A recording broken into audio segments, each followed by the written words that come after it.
E aí, galera do Super Poker, prazer falar com vocês. Vamos falar uma mão fresquinha. A última mão que eu joguei, inclusive, que é aqui do evento de 2.500 no Limit Hold'em. Eu acho que ela traz um conceito bastante importante para a galera que está jogando torneios de poker agora, que é a questão de quando você aplicar a tribet e quando você aplicar, continuar na mão quando tiver reação do seu oponente. Isso é uma questão muito difícil de ser tratada na fase inicial do jogo, que é o que a gente chama de early game. Ou seja, eu tenho um jogador muito ativo na minha direita. Isso quer dizer que, naturalmente, eu vou ter um range de tribet um pouquinho maior. Vocês conseguem entender isso? Porque como eu tenho um jogador que abre muitas mãos, aquele meu rei-dama, que normalmente seria uma mão que eu daria call, é uma mão que agora eu estou optando por dar tribet, porque eu sei que esse oponente está abrindo mãos fracas. A tendência dele é foldar e a tendência dele é dar o call e jogar fora de posição. Então a segunda questão, já matando aí no que eu falei no comecinho, é a questão da posição. Não tentar se envolver muito em mãos aí, em questão inicial, contra o jogador agressivo que joga muitas mãos, fora de posição, porque você vai ter que dar aquele check fold, né? Então essa mão que aconteceu agora foi que esse oponente bastante ativo, eu tenho dois jogadores tight na minha esquerda, o que torna ele ativo ainda mais. Ele acaba abrindo o raise ali do cutoff, onde eu sou o botão, em cima desses dois jogadores que estão os blinds ali, que, perdão, que jogam tight. E eu decido aplicar a tribet com valete dama de espadas. Naquele spot, sabendo que eu também tenho uma imagem um tanto quanto agressiva, que joguei alguns potes de tribet, e sabendo que ele vem abrindo mãos medianas e fracas.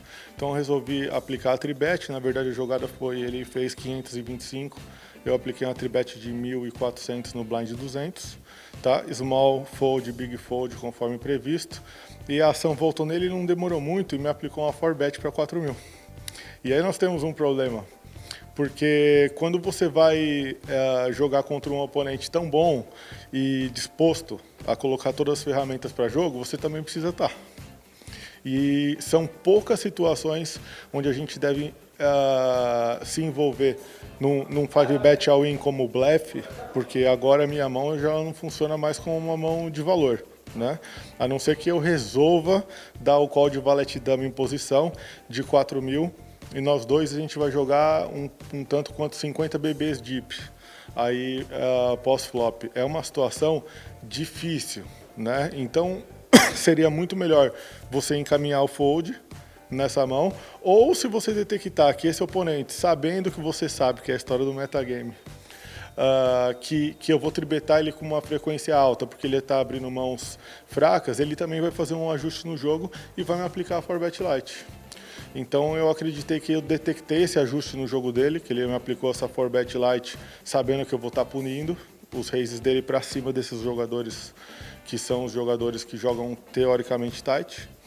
O interessante é que essa mão entrou no break, né? Entrou no break, todo mundo chamou o break, etc e tal. E eu achei que era uma mão que ele realmente estava blefando. E resolvi blefar também, que é o que a gente chama de 5-bet light. Apliquei a 5-bet light e não demorou um segundo, ele já foldou as cartas dele. Então isso quer dizer que a gente está esperto, né, no jogo, avaliando aí os oponentes nos mínimos detalhes, e falar para vocês que essa é uma jogada que a gente tem que ter baixa frequência, tá? Porque, primeiro, para encontrar essa situação não é todo torneio, não é simples. E segundo, que eu não lembro nenhum torneio que eu joguei aqui no WSOP que no início de jogo eu tive que aplicar uma 5-bet light, tá bom? Então, para vocês não se machucarem nessa mão, não tentar fazer isso em casa, né? Tem que ser uma jogada pontual, onde vocês têm realmente a certeza na jogada, que é o que essa certeza está mais envolvida no quê? Na frequência que o oponente vai foldar para 5-bet light. Então, como eu acreditava que a frequência que ele vai foldar para essa 5-bet ela é grande, eu apliquei. Lembrando, mais uma vez, que não são todos os jogadores que têm a capacidade de envolver um percentual alto do stack no início de jogo numa 4-bet light. Então tem que ficar muito, muito, muito esperto, porque essa jogada envolve muito, muito, muito risco, tá bom? E por isso mesmo que eu estou falando que foi essa primeira jogada que eu fiz aqui no WSOP blefando nesse early game. Então cuidado com se você for tentar fazer essa jogada em casa. Eu fiquei contente que a leitura estava adequada no jogo e vamos voltar a continuar firme e forte nesse torneio aí. Essa mão rei-dama suited, seria uma mão melhor para fazer isso do que, por exemplo, um As-9, um As-10, que se você trombar ali um As-Ás, você pelo menos está numa situação não tão ruim, vamos dizer? Então, na verdade, assim, boa pergunta. Nesse caso, eu não estou pensando tanto, eu vou tentar simplificar isso. Não estou tentando pensar tanto no racional dos blockers, que foi o que você falou. Na verdade, a questão dos blockers, para mim, aqui ela vai importar muito menos, porque eu detectei uma ação despadronizada, né, ali em cima do meu oponente, e fui entender o porquê ele fez essa ação. Então, como eu cheguei a resolver essa equação, acreditando que a forbet dele era light, né, para mim pouco importava a mão que eu tinha. Eu ia executar a minha jogada.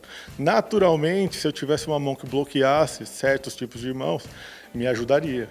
Naturalmente me ajudaria, por exemplo, se eu tivesse um Ás Blocker, um Rei-Dama, eu estou bloqueando outras mãos, como por exemplo o As-As, o Rei-Rei, o As-Rei, etc. e tal. No caso eu tenho Valete-Dama, eu não estou bloqueando nenhuma dessas mãos, mas eu tenho uma consciência grande de que meu oponente está aplicando um blefe nesse tipo de situação. Eu acho que o racional do blocker a gente vai usar muito mais quando a gente estiver do meio para frente do torneio, em situações que a gente tiver menos deep stack, onde vai ter mais agressão pré-flop. Então, essa é uma dica importante que, olha só, hein, é o nosso repórter Super Poker aqui que, obviamente, esperto, captando todos os jogadores aqui que vêm, fez uma excelente pergunta aí. Inclusive, vocês vão se deliciar com esse vídeo aí muito mais do que eu estou falando com a pergunta dele, que créditos. Parabéns, excelente pergunta.